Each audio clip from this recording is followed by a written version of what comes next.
Hey, welcome back to another episode of FSI DFS Fantasy NASCAR Picks. I'm Mr. Megaro 31. I'm not gonna call this a speculation video. Let's call it like the North or not North Wilkesboro. It's a Rockingham preview. Trouble with this one is like I really couldn't do projections because it's a track they haven't run in like over 10 years. And since then it was like a high tire wear track like old Atlanta was and like Darlington, and they repaved it. So in 2022, so it should be smoother. I hear it's a pretty fast track now. And the thing is like the tracks that you would compare it to would be to Darlington, which they haven't raced yet this year. It's now a fall race. And so I look back last year and it was a spring race. So it was like, like half the truck series wasn't even in it back then. The other comparable track is Dover, which is a nice one because it isn't as high of a tire wear track because you're looking for like a 1 mile track-ish that's has banking. Like Phoenix and New Hampshire compare, but they're flat. So I mean that changes it up a lot too. So I have Darlington from last year. I have North Wilkesboro, which was also repaved, which is has some banking in it, but it's a shorter track. It's about 3/4 of a mile, a little bit less than that. And then Atlanta, but Atlanta's more like a super speedway. It's a 1.5 mile track. So again, it's hard to like try to pinpoint this, but I think I got some good data points, and I really want to look through and see what we can do to try to look at like current form and stuff like that, and just talk through some of the drivers. So they're not in order where I think they're starting or finishing or anything like that. So I'll just go through them one by one like usual. Hopefully it helps you a little bit with your builds, but again, we're going to have to watch practice and qualifying to see how it really shakes out. Now, for the Xfinity video, it should be a little bit better. I don't know if I'll have projections, but we'll at least have practice so we can kind of draw on that. And it might be a little bit easier to try to pinpoint some stuff, at least seeing the vehicles on the track before we have to like make a video and make a decision. Again, it's a small window. I think qualifying should be over like 2:30ish or so, and then the race is like 5, so it's like 2.5 hours after they do the order and do like any last inspection, see who's going to the back. So and FSI DFS like .com, you can go there and I'll have the official sheet with projections and stuff. Hopefully, I work in retail. It's gonna be a busy day tomorrow, but I should be able to break away to make sure I get that out for the sub. So anyways, Corey Heim at the top, most expensive, makes a lot of sense. Darlington, he finished 28th, but he dominated the race before he got in an accident. North Wilkesboro, I believe he won last year. And Atlanta, I kind of struggled there. But again, I think he'll be fine here. And I think definitely if he starts towards the top, he's probably a key dominator. If he's not towards the top, he's probably going to be a prime play.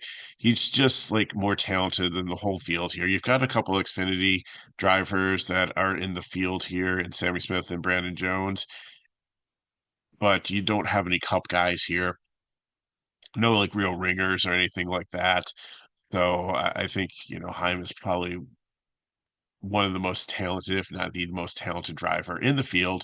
And it usually shows week after week. He's led in every single race, I believe, that has happened this season. And he just is always a strong candidate for the win and to be a dominator. Chandler Smith was eighth in Darlington last year in Xfinity. Was in a truck series last year. He was fifth in Atlanta, and he's just he's had a decent season so far. He's on a good team. So you really gotta um, always consider him as a threat. And he just won the last race here, which he was out there and at Bristol and dominated. So if he's starting up towards the front, he should be able to be someone to consider also. Majeski and Riggs, I think, have a lot of upside to potentially be dominators here. Majeski, fourth in Darlington, 11th in North Wilkesboro. It has some dominating points. That's why the Reds there. Eighth in Atlanta. So, like, almost a top 10 all around there.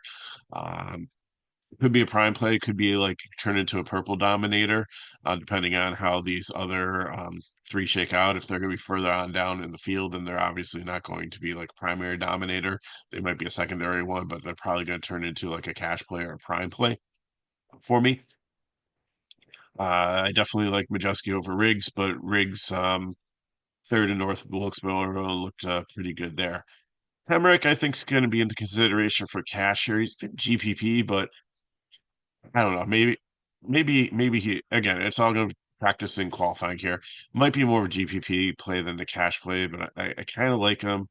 Okay at Atlanta last year. He was in the Xfinity Series and did okay on similar tracks, but he did recently win at Martinsville.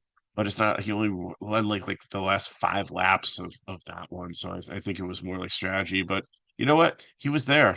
Like he started in the top 10 and he held his position and he was there and for the win when it counted. So did that happen again here? Absolutely. Again, tech practice and qualifying, and I don't know unless he has like the absolute fastest car out there in practice.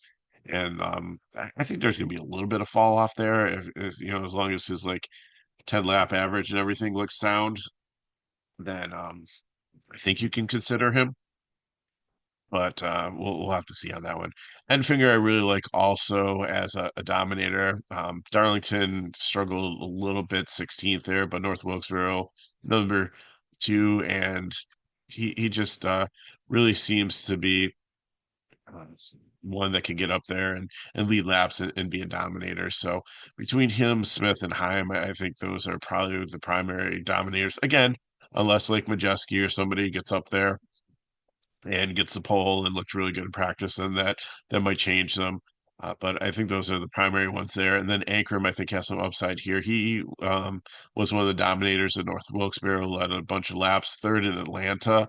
And Darlington, he got in a wreck, 26, but he was running pretty well before that. So I think he's got a lot of upside. Smith, ninth in Xfinity last year at Darlington, fourth in North Wilkesboro. And similar truck. He didn't run Atlanta here. He was in Xfinity. So I always like the when Cup and Xfinity drivers come down just because they don't have to play along with the same rules as the ones that are in the green because those are the ones fighting for their title and don't have to stage out for stage points. So if there's always a caution like somewhere close to the stage break, they can come in and pit and get track position and you know, maybe be able to hold it. We don't know how passing is going to work here. We don't know like where grooves or anything like from this track. It's all neutral data to us. So you know, track position is something that's very, very crucial and like nobody can pass one another because sometimes, you know, NASCAR has to adjust like packages or tires or things like that to make the race more competitive and not grade. I hope that's not the situation here for this race, but that could favor those that are not trying to fight for stage points. So I always keep an eye on that, and I think you know, see in practice that will give us a little bit of indication if you can pass or not. Kruth, I think, strong here. Also got in wreck in Darlington, so finished 30th, 14th North Wilkesboro. Atlanta wasn't his best, but I think there's some upside here for him to potentially always like have a chance to lead laps. Again, you'll just have to see how he looks in practice and qualifying. Brandon Jones won the Darlington race um, recently in Xfinity, so obviously he's pretty good at a similar type of track.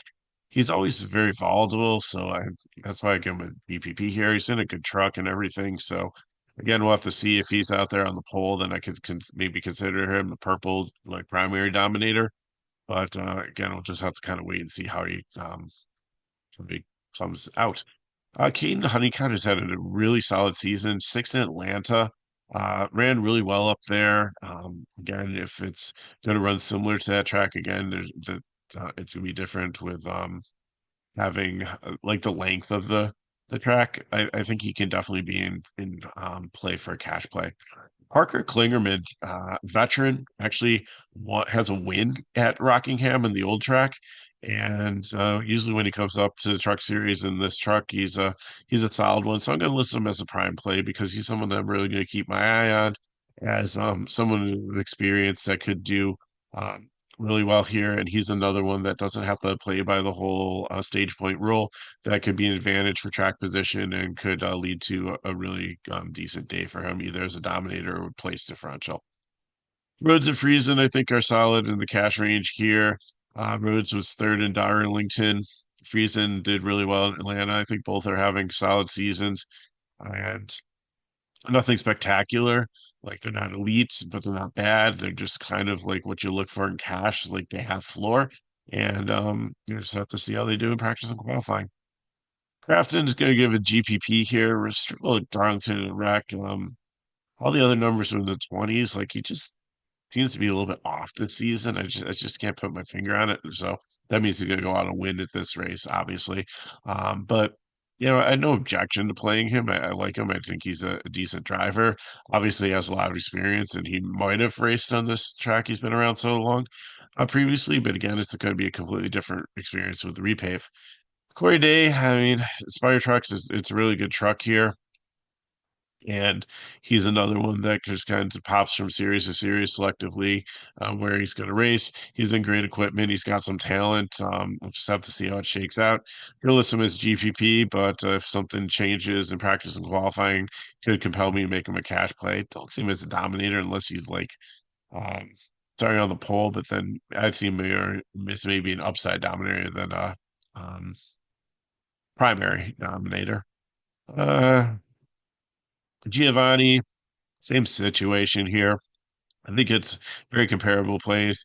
Although Giovanni had like almost a top 10 at Atlanta, I think you just have to see how things shake out with practice and qualifying. Tanner Gray, I think, is a solid cash play here, like top 16 in every single comparable track, kind of. So I think he definitely is the top 15 truck here, anywhere from like 15th to 10th. So we'll have to see how he starts. If he starts down the 20s and has like about 10 place differential points, I think that's a solid price of 7,200 for you for that.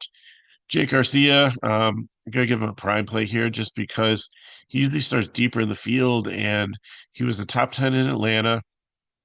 He dominated in Wilkes-Barre. I think he led like 50 laps before he had a issue on pit road or something, ended up finishing 21st and 20th at Darlington. You definitely have a top 20 truck here. If he starts like 25th or anywhere down there, I think he definitely can potentially move up, get a little bit of place differential at 7K is not a bad price for him. Mozak, decent truck, decent equipment, decent driver. GPP, I just have to see how things really doesn't have anything comparable besides Atlanta 25th. But again, track's not completely comparable, so we'll have to see how he does in practice and qualifying. Curry, I really like here. Fourth, had a very, very solid run in Atlanta. He's had some very solid runs this season, including almost like top 20s in both comparable races last year.